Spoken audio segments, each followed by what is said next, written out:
Buen día, mi nombre es Andrea Ochoa.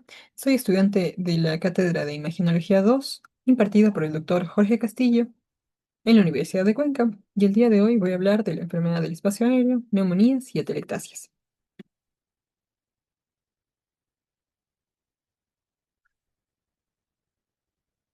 Los objetivos de la charla del día de hoy van a ser conocer los hallazgos más relevantes de las enfermedades de ocupación del espacio aéreo, identificar los principales patrones radiológicos de ocupación del espacio aéreo y sus manifestaciones en la radiografía y tomografía de tórax, describir las características imaginológicas de las neumonías y diferenciar entre atelectasias y otros tipos de aumentos de densidad pulmonar.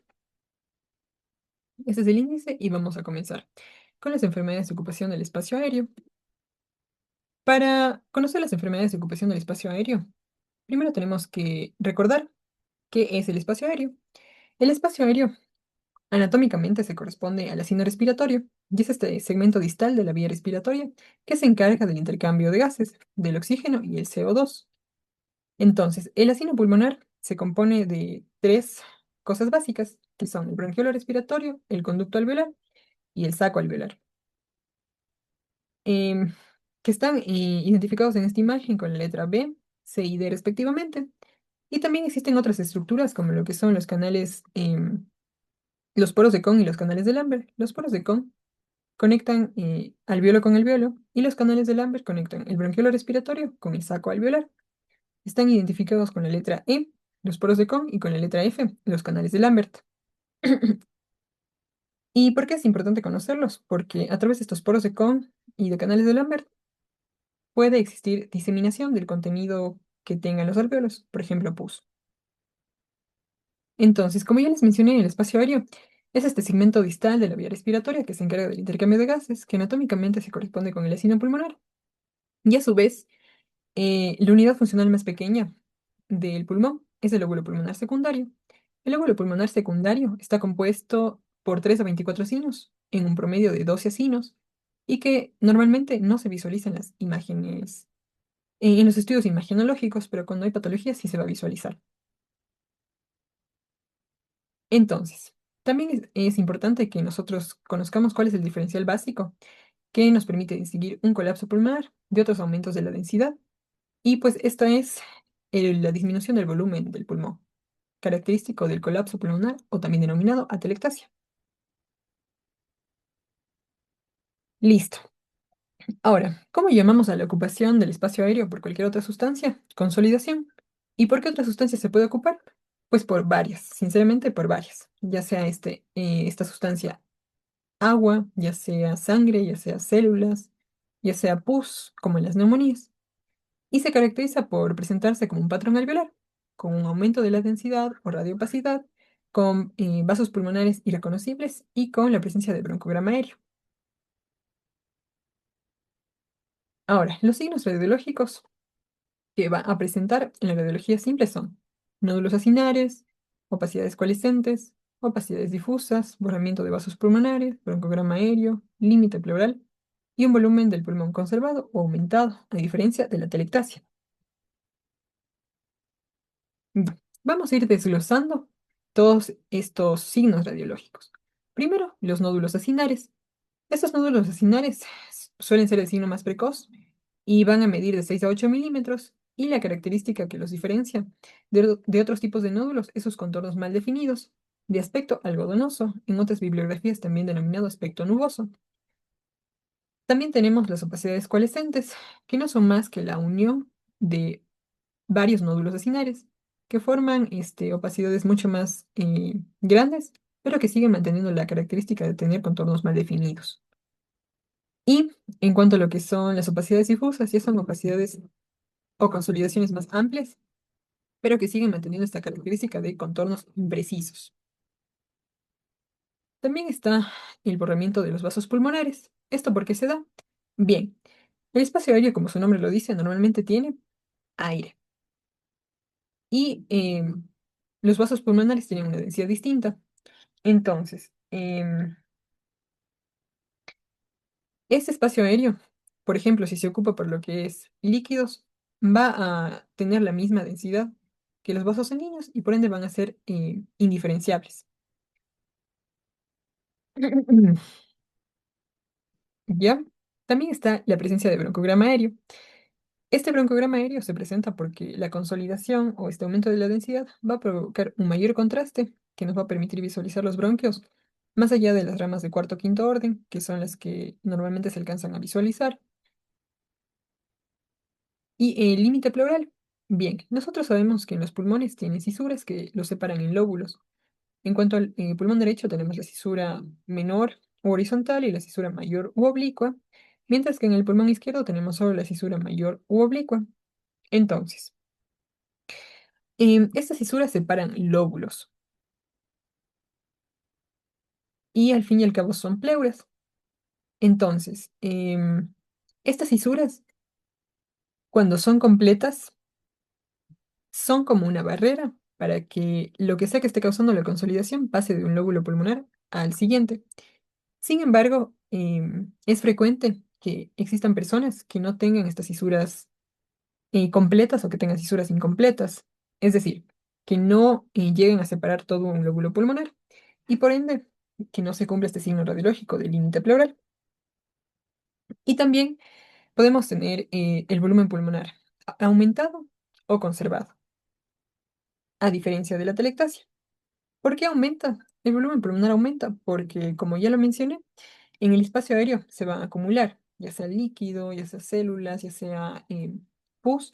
Entonces, este acúmulo lleva a que el volumen del pulmón aumente. Y la tomografía. La tomografía está indicada en consolidaciones recidivantes o que no responden al tratamiento. Es importante recordar eso. Y también tiene la ventaja de que nos ofrece una mejor resolución de contraste. En la tomografía nosotros tenemos estos coeficientes de atenuación que se miden con lo que son las unidades Hansfield, que son fundamentales para realizar diagnóstico diferencial, ya que me van a poder permitir a mí conocer el tipo de densidad que presenta esa consolidación. Por ejemplo, ya sea una densidad de tejidos blandos, ya sea una densidad que corresponda a la sangre o una densidad de agua. Y la captación de contraste se relaciona con el signo del angiograma visible en la imagen C. Em, en este caso, es útil realizar tomografías con contraste para saber si el pulmón está o no perfundido, ya que el infarto pulmonar también se puede presentar con este patrón de consolidación. Y cuando está perfundido, es decir, cuando los vasos pulmonares están intactos, tenemos este signo del angiograma. Ya. Ahora, causas de ocupación del espacio aéreo.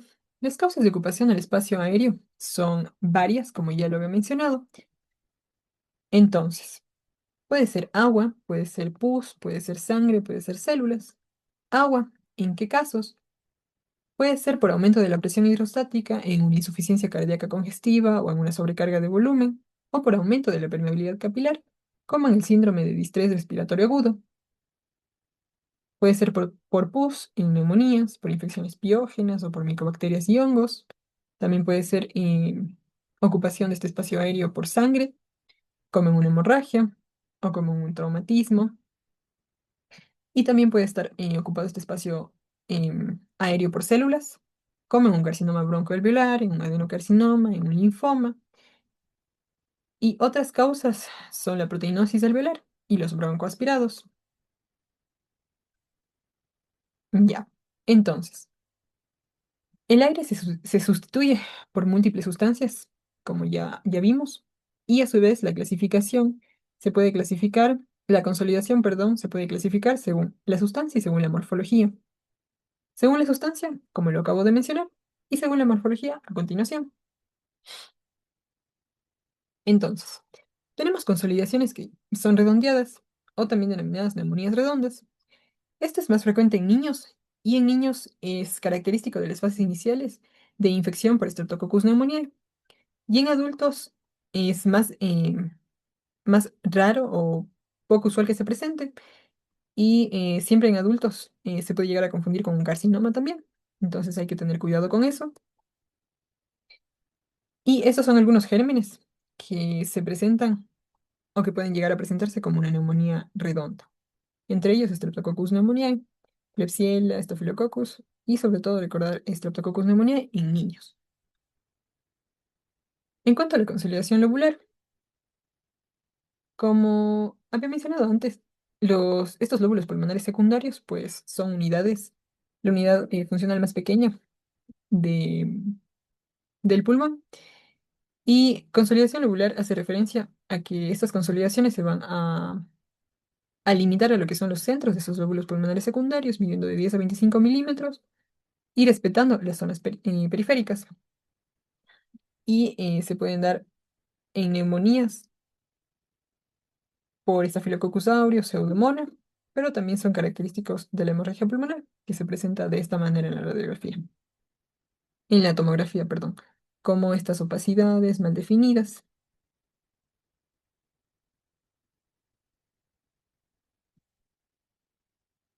Ya. Ahora, la consolidación localizada. En cuanto a la consolidación localizada, hay una agresión local del parénquima pulmonar y puede ser por neumonías bacterianas, traumatismos que han afectado solo una región o patologías tumorales. Entonces, aquí tenemos algunas causas de consolidaciones localizadas, como lo es la neumonía eosinófila, carcinoma broncoalveolar, contusión pulmonar, neumonía organizativa, no, o tromboembolia pulmonar incluso, y el gráfico de aquí corresponde a una tromboembolia pulmonar.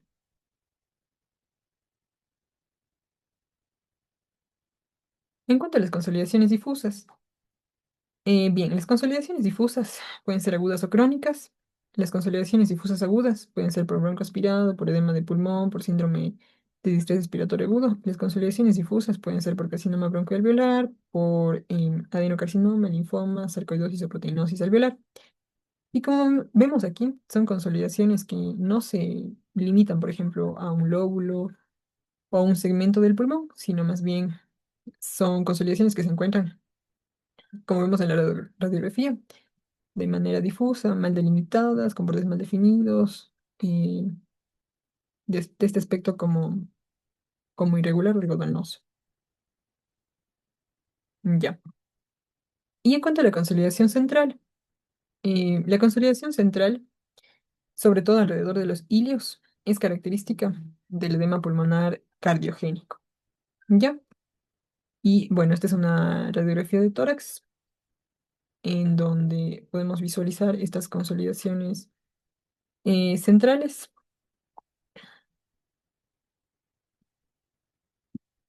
Ya. En un paciente de unidad de cuidados intensivos.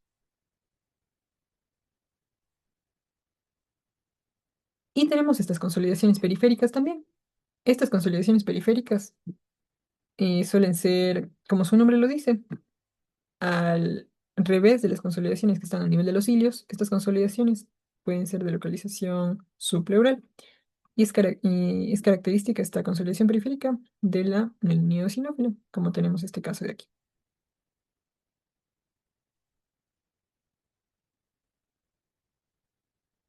Bien, entonces,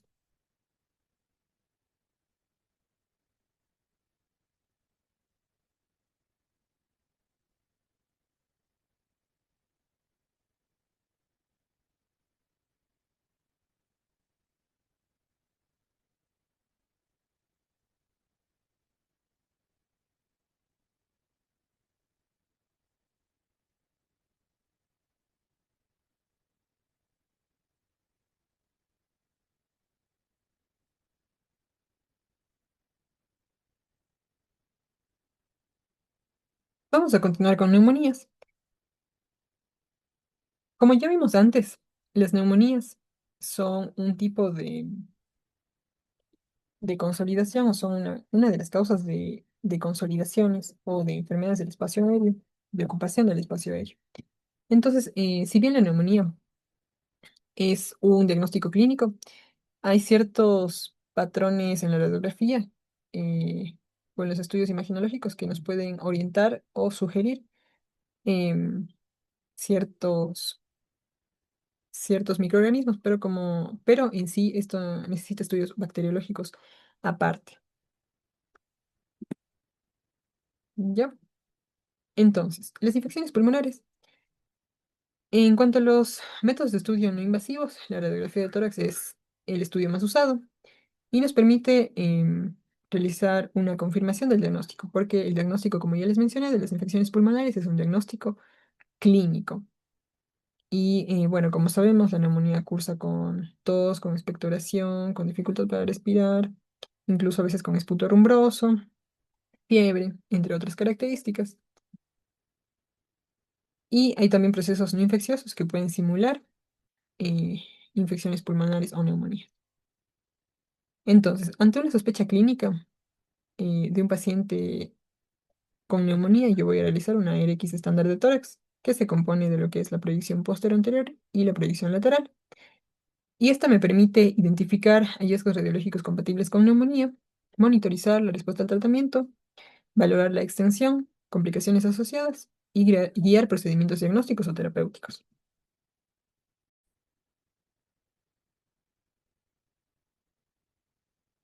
Ya, las manifestaciones radiológicas de la neumonía. Las manifestaciones radiológicas de la neumonía cursan con tres patrones radiológicos, que son el patrón alveolar, el de bronconeumonía y el patrón intersticial. Ya, el patrón alveolar es el patrón más frecuente y puede generar o estar presente en una consolidación lobular, segmentaria, subsegmentaria. Subsegmentaria hace referencia a que no ocupa menos de un segmento pulmonar. Y en la neumonía lobular es característica la presencia de consolidación más broncograma aéreo. Y también hay que tener en cuenta la neumonía redonda, como ya la mencioné antes, que es característica de el Streptococcus pneumoniae y que se presenta sobre todo en niños. ¿Ya? Entonces, en esta radiografía de tórax posterior anterior, nosotros podemos ver un aumento de la densidad en el pulmón derecho, en el lóbulo superior, que cursa con el característico broncograma aéreo en su interior. E igualmente podemos visualizar este aumento de la densidad en lo que es la tomografía computarizada y en una mejor visualización del broncograma aéreo. Igualmente, aquí tenemos otros ejemplos. Y bueno, aquí tenemos lo que es la neumonía redonda, como ya lo había mencionado, en una proyección posterior anterior y lateral derecha. Y bueno, aquí tenemos también en la figura uno igualmente este aumento de la densidad de forma irregular, que borra los vasos sanguíneos, pero que nos permite ver en su interior este broncograma aéreo. Ya.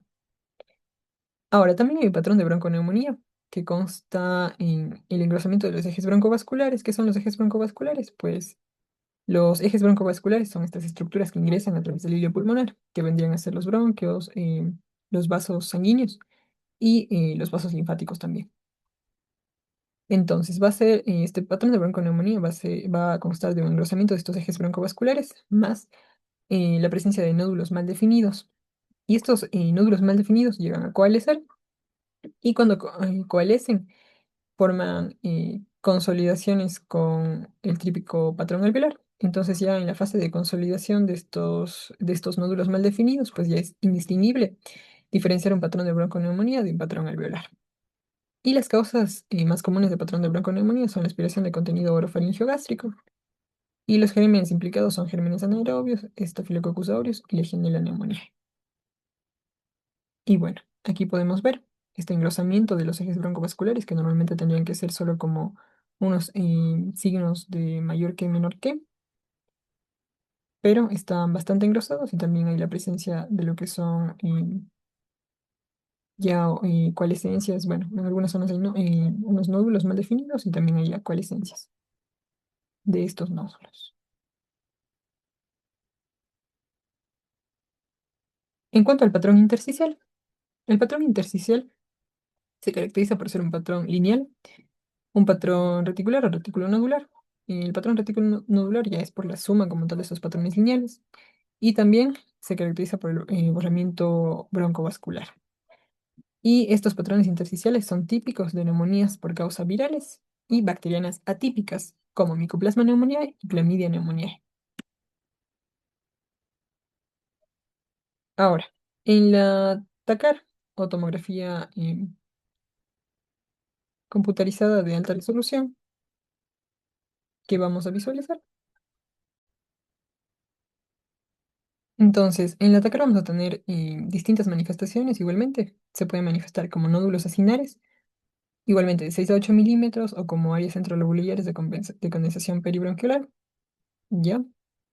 Pero también puede manifestarse como densidades en vidrio de sustrado. Pero esta densidad de vidrio de sustrado es un signo específico porque no se presenta solo en estas alteraciones y también puede afectar a la pequeña vía aérea, produciéndonos lo que es un patrón en árbol de filmación y también se puede manifestar como condensaciones alveolares. Entonces, en estas tomografías tenemos lo que son estas opacidades en vidrio deslustrado, más estas coalescencias como tal o estas opacidades difusas. Ya. Mm.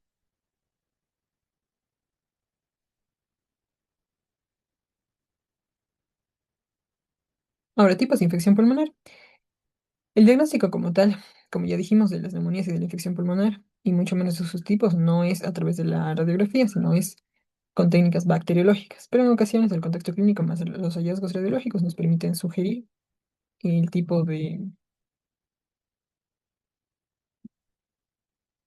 perdón, el tipo de germen que podría estar ocasionando. Entonces vamos a recordar un poco de la etiología de la neumonía adquirida en la comunidad.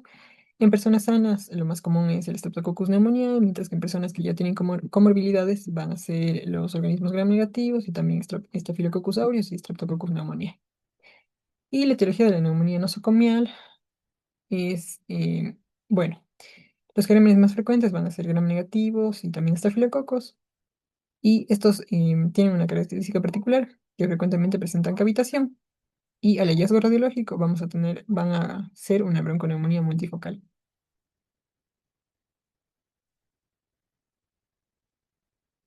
Neumonía en el paciente inmunocompetente. ¿Qué tenemos en la neumonía en el paciente inmunocompetente? En este caso tenemos neumonías por gérmenes gram positivos, Streptococcus pneumoniae y Staphylococcus aureus.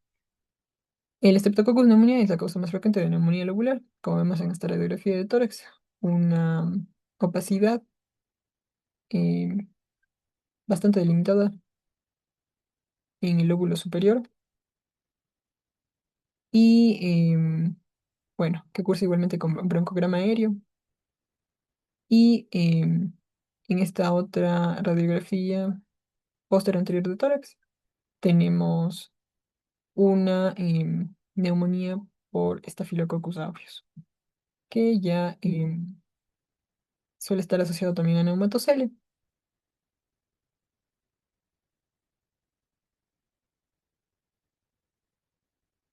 En cuanto a la neumonía en el paciente inmunocompetente, tenemos neumonías por gérmenes aeróbicos gram negativos.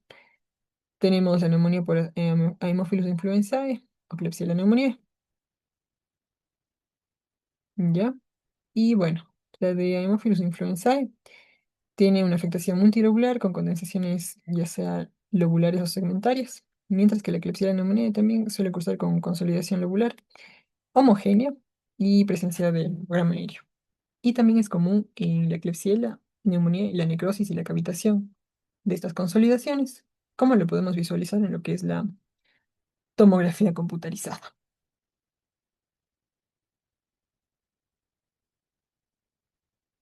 Y algo característico, como les había mencionado, de Klebsiella pneumoniae también es, bueno, el volumen pulmonar. El aumento del volumen pulmonar en lo que son estas consolidaciones se suele dar por Klebsiella pneumoniae, que es de las bacterias que suele llegar a causar este abombamiento de las fisuras, que es el signo que se produce cuando hay un aumento del volumen pulmonar por consolidaciones. Asimismo, tenemos lo que son las neumonías por hongos, actinomyces y nocardia, que no es tan frecuente en nuestro país, pero bueno, en cuanto a o más bien están subdiagnosticados. Entonces tenemos el aspergiloma y la aspergilosis. El aspergiloma que cursa como una bola fúngica intracavitaria y la aspergilosis broncopulmonar y alérgica que cursa con un patrón de dos de guante. Entonces, aquí tenemos el aspergiloma, como podemos visualizar en esta radiografía de tórax posterior anterior y lateral. Esta opacidad de forma redondeada, eh, de márgenes algo definidos relativamente definidos y que en la tomografía podemos visualizar este signo característico de signo de aire creciente, que quiere decir que hay una cavidad y en esa cavidad está desarrollándose como tal este hongo. También tenemos la actinomicosis y la anocardiosis. La actinomicosis cursa con condensaciones en las porciones posteriores e inferiores y la anocardiosis como una consolidación periférica multilobular. Entonces aquí tenemos dos ejemplos de anocardiosis, que son consolidaciones periféricas que afectan a bastantes, eh, bueno, a varios lóbulos, como vemos en la imagen superior, y también suelen tender a cavitar estas consolidaciones. Y bueno, en cuanto a neumonía aspirativa, tenemos áreas parchadas y sobre todo condensaciones en zonas de clives, como podemos visualizar en esta radiografía.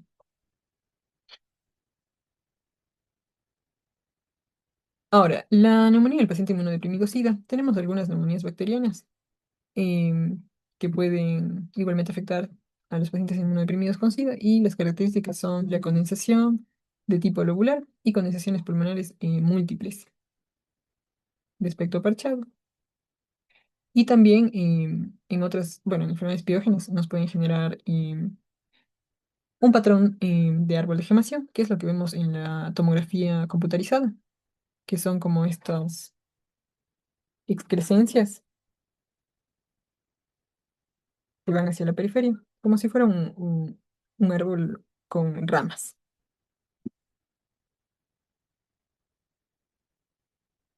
¿Ya? Infección por micobacterias. También está la infección por micobacterias. La más característica es el Mycobacterium tuberculosis, que va a cursar con lo que son áreas focales de localización, de consolidación y opacidades nodulares, sobre todo en los lóbulos superiores. En la radiografía superior tenemos una opacidad en lo que es el lóbulo medio. Eso fue algo bastante interesante también de encontrar, ya que si bien es característica de los lóbulos superiores, en este caso encontré un caso de tuberculosis que se daba en el lóbulo medio. Y igualmente en la tomografía y en la radiografía inferior son casos son casos de tuberculosis y frecuentemente la tuberculosis cursa con lo que es adenopatías a nivel del ilio o del mediastino. Entonces, podemos aquí igualmente visualizar estas adenopatías o este crecimiento de los ganglios en estas imágenes. Neumonía en el paciente inmunodeprimido con SIDA, pues tenemos una de las infecciones características que suelen afectar a estos pacientes es el citomegalovirus. Este citomegalovirus va a cursar con lo que son áreas de vidrio deslustrado y consolidaciones y nódulos subsimétricos que a veces tienen o nódulos subcentimétricos que a veces tienen esta característica de halo, que es básicamente una opacidad difusa alrededor de estos nódulos. Las infecciones por hongos. Tenemos también las infecciones por hongos, como por ejemplo la Pneumocystis jirovecii, que suele manifestarse como opacidades bilaterales de forma difusa en vidrio deslustrado y sobre todo en lo que son las regiones periliares y las zonas medias o inferiores. Y a veces cursa también con neumatoceles. Entonces, aquí podemos visualizar, por ejemplo, en las tomografías, este patrón característico y simétrico en vidrio deslustrado.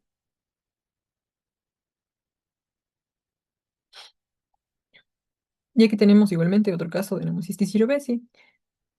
em, sí.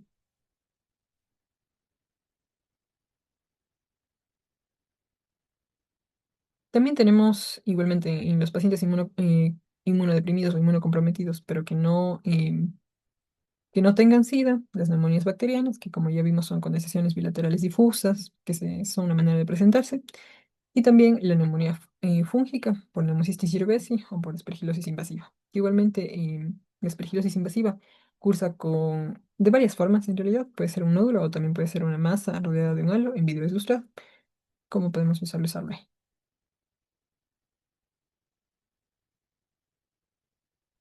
En cuanto a lo que es el citomegalovirus al atacar cursa con áreas parcheadas en vidrio deslustrado, consolidaciones en nódulos inferiores a 10 milímetros. ¿Ya?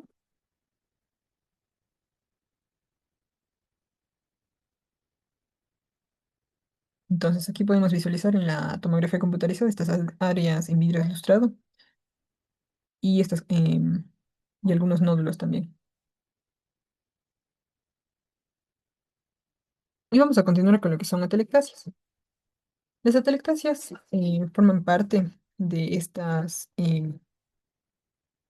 de esta característica de aumento de la densidad, pero como ya mencionamos, su principal diferencia es que se presentan con una disminución del volumen del pulmón. Entonces, ¿cómo definimos a la atelectasia? La atelectasia viene del griego a, teles y ectasia. Ectasia significa expansión, teles significa incompleto y a sin, entonces es sin una expansión completa. En este caso, se traduce perfectamente a nuestra definición de atelectasia, que es una expansión incompleta del pulmón. Cursa em, o se visualiza como un aumento de la densidad radiológica, que eso va a ser radiológicamente como un emitórax blanco. Y siempre hay que intentar establecer el diagnóstico entre atelectasia pulmonar versus derrame pleural masivo. Y eso lo hacemos viendo lo que es hacia qué lado se desvía el mediastino. Si el mediastino se desplaza, perdón, si el mediastino se desplaza hacia el lado de atelectasia, hacia el lado afectado, hacia el lado de aumento de la densidad, pues nosotros decimos que es una atelectasia, mientras que si el mediastino se desplaza hacia el lado sano, nosotros podemos inferir que se trata de un derrame. Y también pueden haber ocasiones en las que no existe un desplazamiento del mediastino eh, porque las presiones negativas y positivas estén compensadas cuando existe, y esto ocurre cuando existe atelectasia y derrame pleural asociado. Entonces, los tipos de atelectasia, tenemos la atelectasia obstructiva, la atelectasia cicatrizal o fibrótica y la atelectasia por relajación pasiva, la compresiva y la adhesiva. La atelectasia obstructiva. La atelectasia obstructiva se produce por absorción del aire distal a una obstrucción bronquial central completa y es la causa más frecuente de atelectasia. ¿Por qué se puede dar estas obstrucciones centrales? Puede ser por carcinoma broncogénico central, que es la primera causa, pero ya veremos otras más. Y también puede ser por metástasis endobronquiales, en cánceres de mama, riñón, melanoma, colon y sarcomas. Y también por obstrucción de las pequeñas vías respiratorias, por múltiples bronquios pequeños o bronquiolos. Entonces, la atelectasia obstructiva como tal va a bloquear por completo a a un bronquio principal. Y lo que va a suceder es que normalmente nosotros necesitamos el ingreso de aire y la salida de CO2, bueno, el intercambio gaseoso. Este intercambio gaseoso que se da entre el alveolo y el capilar alveolar es constante, es decir, el, el, el capilar del alveolo sigue como tal perfundiendo al alveolo. Entonces, el capilar, ¿cuál es su función? Entregar CO2 y adquirir oxígeno del alveolo. Entonces, al adquirir oxígeno del alveolo, lo que sucede con el alveolo es que se queda sin gas. Dentro se queda sin oxígeno, entonces va a tender a colapsar. ¿Por qué? Porque tampoco hay oxígeno que esté ingresando desde la vía aérea superior. Entonces, eso es la atelectasia obstructiva, que también se llama por reabsorción de del aire que se encuentra en lo que es el alveolo hacia la sangre. ¿Ya? En cuanto a la atelectasia cicatrizal o fibrótica, es esta atelectasia que cursa con pérdida de volumen secundaria a la formación de tejido cicatrizal y son secundarias a procesos inflamatorios como la tuberculosis. Los criterios diferenciales son la ausencia de obstrucción dentro de un bronquio, también la pérdida de volumen que es mayor que en otras formas de colapso y se acompaña de bronquiectasias en el lóbulo afectado. Estas son bronquiectasias por tracción debidas al tejido cicatrizal. Y también colapso en ausencia de patología demostrable pleural o torácica. ¿Ya? Y la atelectasia por relajación, o también denominada, bueno, en este caso, atelectasia por relajación pasiva. La atelectasia por relajación pasiva es cuando existe cantidades moderadas a graves de líquido pleural, neumotórax o menos frecuente, masas pleurales o extrapleurales. Pero hay que hacer una distinción. Bueno, algunas bibliografías hacen la distinción entre la atelectasia por relajación pasiva y la atelectasia por relajación compresiva. Bien, en cuanto a la atelectasia por relajación pasiva, hace referencia a que la atelectasia por relajación pasiva hace referencia a que normalmente Las pleuras mantienen al pulmón expandido porque el pulmón, por su propia elasticidad, tiende a colapsar. Entonces, lo que sucede es que la pleura mantiene una presión intrapleural negativa para poder realizar su función. Entonces, lo que sucede aquí, por ejemplo, en el caso de un neumotórax, es que esa presión intrapleural negativa que permite mantener el pulmón expandido se reduce. Y al reducirse, lo que sucede es que, más bien, al hacerse más positiva, lo que sucede es que,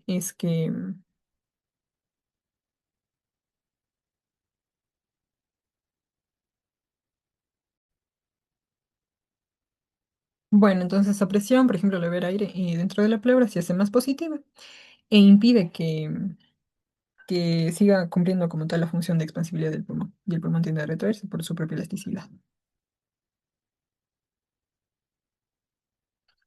Otro tipo de atelectasia por relajación es la compresiva, que no deja que el pulmón como tal se expanda porque algo externo lo está comprimiendo y generalmente es un tumor. La clave diagnóstica es que las imágenes no se adoptan a un lóbulo o segmento anatómico y se debe a procesos intersticiales intensos como sarcoidosis alveolar, acumulación masiva de granulomas o linfomas. Y la atelectasia adhesiva. La atelectasia adhesiva, su causa es el déficit de surfactante o también denominado agente vasoactivo pulmonar, que disminuye como tal la tensión superficial, que también tiende a colapsar a los alveolos. Y es frecuente en la anestesia general y también en los niños que nacen prematuros.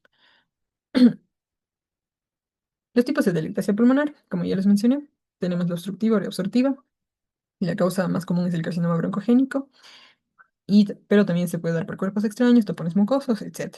La pasiva, que suele ser por derrame pleural en neumotórax, la compresiva, por bullas o por tumor periférico, y la cicatrizal, por enfermedades inflamatorias que generen fibrosis como la tuberculosis y adhesiva, cuando hay una disminución del surfactante pulmonar.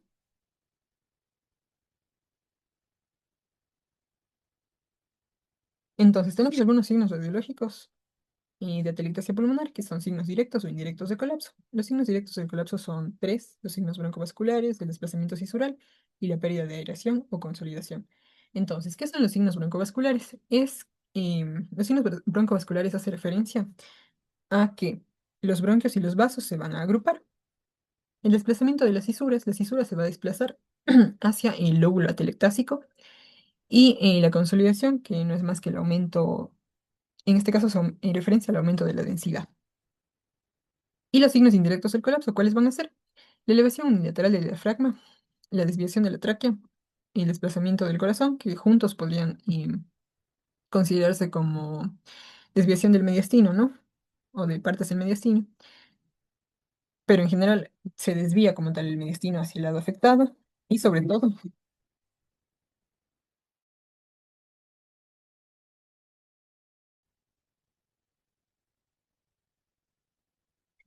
vamos con los signos radiológicos de la atelectasia. Los signos radiológicos tenemos signos directos e indirectos de colapso. Los signos directos del colapso van a ser signos broncovasculares. ¿Qué son los signos broncovasculares? Los signos broncovasculares son el agrupamiento de los bronquios y vasos sanguíneos, el desplazamiento cisural. Las cisuras se van a desplazar hacia el lóbulo atelectásico. También va a existir la pérdida de aireación o consolidación. Esta pérdida de aireación o consolidación hace referencia al aumento de la densidad.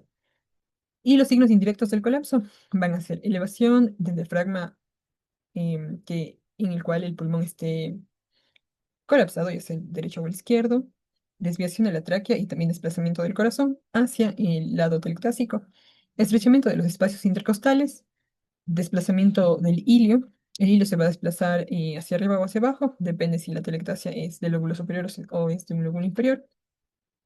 Y también hiperinsuflación compensadora del pulmón restante, o también denominado enfisema compensador. Ahora, la tomografía es útil porque me permite valorar el parénquima colapsado y diferenciar entre una atelectasia central de una atelectasia periférica. Entonces, también me permite valorar lo que es la vía aérea central, valorar su permeabilidad y si no está permeable, saber cuál es la causa de esa falta de permeabilidad. Y también me permite diferenciar entre la atelectasia y el tumor, porque a veces es indistinguible, digamos, o muy difícil distinguir entre la atelectasia que está causando, el tumor que está causando la atelectasia y la misma atelectasia. Entonces, El tumor, por ejemplo, en la tomografía lo voy a ver, lo puedo ver hipodenso y la telectasia pulmonar va a tener el signo del angiograma, que es la conservación de la arquitectura vascular, y va a tener una captación homogénea. Ahora vamos con los signos que vemos en lo que es los estudios imagenológicos. Aquí vamos a poder ver, aquí estamos viendo una telectasia del lóbulo superior derecho. Entonces, como vemos, vemos un desplazamiento de la cisura hacia el lóbulo atelectásico, ya que la cisura menor eh, se proyecta a nivel de lo que es un eje horizontal que sigue a lo que es la cuarta costilla. Y la fisura mayor oblicua no se puede ver en las radiografías anteriores, pero se ve en la lateral y se proyecta a nivel de lo que es el quinto espacio intercostal en una línea que va hacia abajo y hacia anterior y termina en el diafragma unos centímetros atrás de la pared torácica anterior. En este caso tenemos el desplazamiento de la cisura menor hacia el lóbulo atelectásico. Y también tenemos elevación del ilio porque la atelectasia es del lóbulo superior, como lo vimos, entonces el ilio se va a elevar. Y recordando que el ilio izquierdo es más alto que el ilio derecho, normalmente por la disposición de lo que es la arteria pulmonar izquierda por encima de lo que es el bronquio principal. Y también tenemos la elevación diafragmática ipsilateral del lado en donde existe la atelectasia. Aquí también tenemos otra imagen que nos permite visualizar una atelectasia del pulmón, en este caso del pulmón izquierdo, en donde visualizamos una desviación ipsilateral de las estructuras del mediastino. En este caso estamos viendo la desviación de la tráquea y del corazón hacia el pulmón atelectásico. También tenemos el aumento de la densidad del pulmón atelectásico y tenemos la hiperinsuflación compensadora de otros lóbulos que se ven como esta mayor radiolucidez. E igualmente tenemos una elevación del IFE. Ahora, la telectasia según la extensión, tenemos la telectasia lobular, que es este colapso aislado de un solo lóbulo, y es el prototipo de la telectasia con la cual se describieron los signos directos e indirectos. Y también tenemos otros signos radiológicos con nombre propio, como el signo de la S de Golden, el signo de Lutz-Shell, o también conocido como semiluna de aire, y el signo del pico yuxtafrónico de Catán, que ya lo voy a explicar a continuación. El signo de la S de Golden. Aquí vemos una imagen en la que vemos claramente esta S de Golden, también denominada S itálica o S invertida. ¿Y en qué consiste? Como visualizamos, tenemos una telectasia del lóbulo superior derecho. Entonces, el signo de la S de Golden es característica del lóbulo superior derecho. Este signo de la S de Golden tiene dos componentes, un componente cóncavo en la parte externa y un componente convexo en la parte central. Entonces, el componente cóncavo se genera en la parte externa y el componente convexo está dado por la causa como tal de la obstrucción del bronquio que está comprimiendo esa zona, que generalmente es un carcinoma broncogénico. Entonces, siempre que nosotros veamos el signo de la S de Golden, tenemos que pensar que una posible causa es el carcinoma broncogénico. Ahora tenemos el signo del pico yuxtafrénico de Catán. El signo del pico yuxtafrénico de Catán es una elevación del diafragma del lado atelectásico que se continúa hacia arriba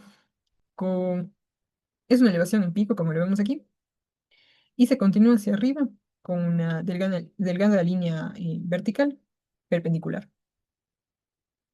Y el signo de Lupsichel, o también conocido como semiluna de aire, es bastante interesante y es característico de atelectasia del lóbulo superior izquierdo, aunque se ha visto a veces en la atelectasia del lóbulo superior derecho. Entonces, el signo de Lutzifer, ¿en qué consiste? Este signo consiste en un aumento de la radiolucidez entre lo que es el arco de la aorta y el lóbulo atelectásico. ¿Y esto por qué se genera? Bueno, tenemos que el lóbulo atelectásico, característicamente este lóbulo superior izquierdo que cursa con una atelectasia, se va a dirigir hacia la parte anterior y medial del pulmón. Entonces, como tenemos también que el pulmón que no está atelectásico, el pulmón sano, lo que va a hacer es hiperinsuflarse. Lo que va a suceder es que, como vemos de mejor manera en la tomografía, el segmento superior del lóbulo inferior va a hiperinsuflarse y va a ocupar ese espacio eh, de pulmón entre lo que es el arco de la aorta y el pulmón atelectásico. Entonces, por eso se genera este signo de Lupsichel, que es característico de la atelectasia del lóbulo superior izquierdo. Y bueno, tenemos también atelectasias subsegmentarias y segmentarias. Subsegmentarias es que son atelectasias que no llegan a ocupar ni siquiera un segmento del pulmón. Son de difícil visualización en la RX simple, pero pueden verse como opacidades periféricas lineales o en forma de cuna, como podemos ver aquí, en la base pulmonar izquierda. Y también tenemos la atelectasia segmentaria, que también es llamada atelectasia laminar, discoide o de Fleissner. Es predominante en las bases pulmonares y está asociada a hipomovilidad del diafragma y es bastante frecuente en personas que están encamadas en pacientes postoperatorios. Entonces aquí tenemos un ejemplo de atelectasias segmentarias laminares en el lóbulo medio del pulmón derecho. Y la atelectasia segmentaria, también tenemos aquí otras atelectasias segmentarias, en el pulmón derecho, que vemos como estas opacidades lineales, e igualmente aquí en la tomografía de tórax. Ya. Ahora, la atelectasia redonda también es bastante interesante. Está asociada a enfermedad pleural crónica, sobre todo a exposición por asbesto, y se desarrolla una disposición periférica y suele acompañarse de engrosamiento de la pleura. Los signos radiológicos también son bastante interesantes. Bueno, la atelectasia redonda, como su nombre lo dice, va a ser una opacidad de forma redondeada que simula un nódulo o una masa de 2 a 2,5 centímetros, que puede llegar a simular una neoformación, un cáncer, y puede incluso llegar a generar diagnósticos erróneos. Entonces, por ello hay signos que lo caracterizan, como la presencia de broncograma aéreo, pero también puede haber pseudocavitación, que son burbujas aéreas que simulan una cavitación, es decir, una falsa cavitación. Y lo más interesante es el ovillo broncovascular, que lo podemos visualizar en la tomografía, que es, que es la incurvación a la periferia de la lesión de los ejes broncovasculares vecinos, que es el signo de la cometa. ¿Qué quiere decir esto? Como ya vimos, los ejes broncovasculares son básicamente el bronquio y los vasos sanguíneos, que se van a dirigir hacia la atelectasia, se incurvan hacia ella. Entonces, eso se ve claramente en las puntas de flecha de la tomografía. Ahora, asimismo, la atelectasia de los distintos lóbulos tiene signos radiológicos y características específicas que vale la pena mencionarlas y que nos permiten distinguirlas de mejor manera. Tenemos la atelectasia del lóbulo superior derecho. En póster anterior va a haber un aumento de la densidad, y este aumento de la densidad va a simular un ensanchamiento mediastínico, pero es un falso ensanchamiento mediastínico. Como podemos ver aquí en la visualización, esta imagen es del libro de Pedroso. Es una imagen ilustrativa que nos permite ver que como la atelectasia cursa con aumento de la densidad, podría confundirse con un aumento del mediastino, de un ensanchamiento del mediastino. En la tomografía computarizada, eh, me bajo un poquito acá, ya. En la tomografía computarizada lo que sucede es que en los lóbulos hiperinsuflados pueden verse vasos separados en comparación con el lado contralateral. También el hilo derecho se va a elevar, como hemos dicho, en las atelectasias, este es otro signo, la cisura se eleva hacia arriba, si hay colapso pulmonar, perdón, el hilo derecho se eleva hacia arriba, si hay colapso o atelectasia de un lóbulo superior, y hacia abajo si hay atelectasia de un lóbulo inferior. También las cisuras se van a desplazar hacia el lado atelectásico, como vemos aquí, la fisura menor, que normalmente, como ya lo dijimos, tiene que estar a nivel, en horizontal al nivel del cuarto cartílago costal, se ha desplazado hacia arriba y también desviación de la tráquea. Y lo característico, como ya mencionamos, de la atelectasia del lóbulo superior derecho es este signo de la S de Golden o S invertida en el borde inferior de la atelectasia. Y también puede haber una deformidad diafragmática en pico eh, o de Catán, que ya lo mencioné anteriormente. Aquí tenemos otra imagen. que Corresponde a lo que es la atelectasia del lóbulo superior derecho, con elevación del ilio, como podemos ver aquí. Como habíamos dicho, el ilio izquierdo es más alto que el ilio derecho, pero aquí lo vemos al revés. Igualmente aquí,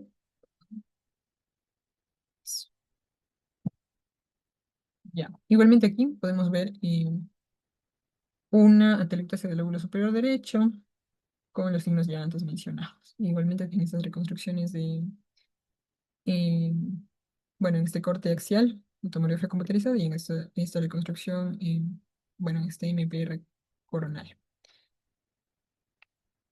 Podemos visualizarlo.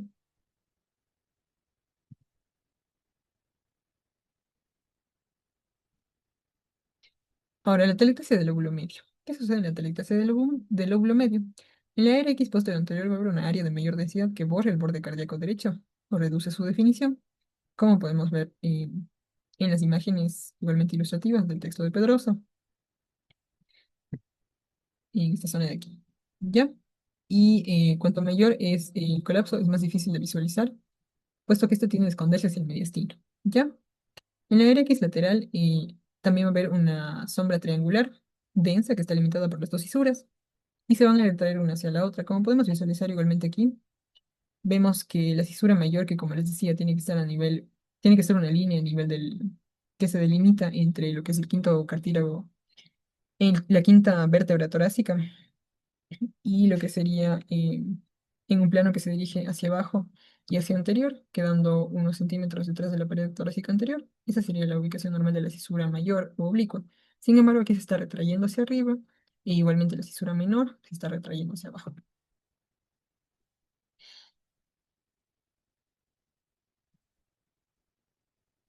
¿Ya? Y en la TC que vamos a ver en la telectasia del lóbulo medio. Bueno, el margen medial va a contactar con el borde derecho del corazón igualmente, como ya lo hemos visto, y su orientación va a ser en cuña, dirigida hacia el hilo derecho, como podemos ver ahí.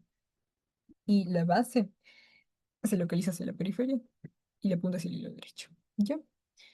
El síndrome del lóbulo medio, en cambio, es que un colapso crónico de este lóbulo, que originalmente se atribuía a cosas muy específicas, pero que ahora la etiología es variada. Entonces aquí tenemos otro ejemplo de lo que es la telectasia del lóbulo medio. Igualmente en la radiografía lateral podemos visualizar de manera característica la retracción de las cisuras hacia ellas mismas, la cisura mayor y la cisura menor. Y la telectasia del lóbulo superior izquierdo. La telectasia del lóbulo superior izquierdo va a producir un desplazamiento de este lóbulo hacia la parte anterior y superior. El signo frecuente, como ya lo hemos mencionado, es el signo de Lucifer o de la semiluna de aire. Y en la radiografía lateral es bastante interesante también, porque como vemos aquí, la cisura mayor se va a retraer hacia la parte anterior y la cisura mayor también se denomina cisura oblicua, es decir, diagonal. Pero aquí se va a hacer un poco más recta y va a quedar paralela hacia la pared torácica anterior. Y en la tomografía computarizada vamos a ver una condensación triangular con un vértice posterior y una base ancha que contacta con la pared torácica anterior. Entonces vamos a tener una base en la pared torácica anterior y una configuración con la punta hacia la parte medial. E igualmente se puede acompañar de elevación del hilo izquierdo y de elevación del hemidiafragma izquierdo. Igualmente aquí tenemos otro ejemplo de telipsia del lóbulo superior izquierdo. ¿Ya? Igualmente aquí vemos la telectasia del lóbulo superior izquierdo, la telectasia del lóbulo superior izquierdo. En estas radiografías posteranteriores laterales y estas cortes axiales en tomografía.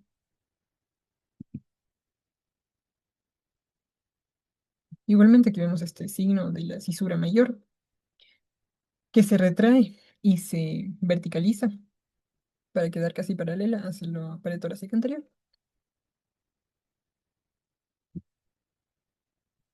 Y bueno, la telectasia de los lóbulos inferiores tiene también algunas particularidades. En esta es frecuente el desplazamiento del ilio hacia los lóbulos inferiores.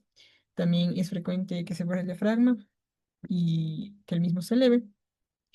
Y bueno, hay características cuando aparece la telectasia, en donde la porción lateral de la cisura mayor se va a mover hacia el ángulo costofrénico, es decir, hacia el ángulo que forma el diafragma y las costillas, como lo visualizamos en esta imagen esquemática de Pedrosa.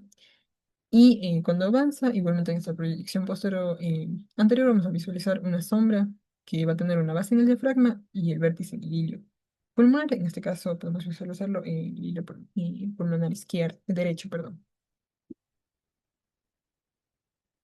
Ahora, atelectasia de los lóbulos inferiores en la proyección lateral. El lóbulo inferior derecho atelectásico puede obliterar la vena cava inferior. Y también se va a crear un triángulo eh, en este colapso del lóbulo inferior derecho. Este triángulo va a corresponder a lo que son las líneas premediastínicas que se desplazan a la derecha por este colapso. Y en la atelectasia de los lóbulos inferiores también puede haber líneas B de Carl si existió una obstrucción linfática por un carcinoma pulmonar que está causando la atelectasia. Y en la TC vamos a ver un límite medial del lóbulo colapsado que va a contactar con el mediastino en la parte inferior, como igualmente lo visualizamos en el esquema. Y también hay contacto entre el lóbulo colapsado y la zona medial del diafragma, como lo podemos visualizar. Ya. Entonces aquí vemos en esta atelectasia de los lóbulos inferiores lo que les acabo de decir. Este borramiento también de lo que es el corazón en su parte derecha, esta opacidad triangular, esta base en el diafragma. Y aquí tenemos otros ejemplos de atelectasias. E igual esta es una atelectasia del lóbulo medio. Podemos ver este signo característico de lo que es el desplazamiento de las cisuras una hacia la otra. Gracias.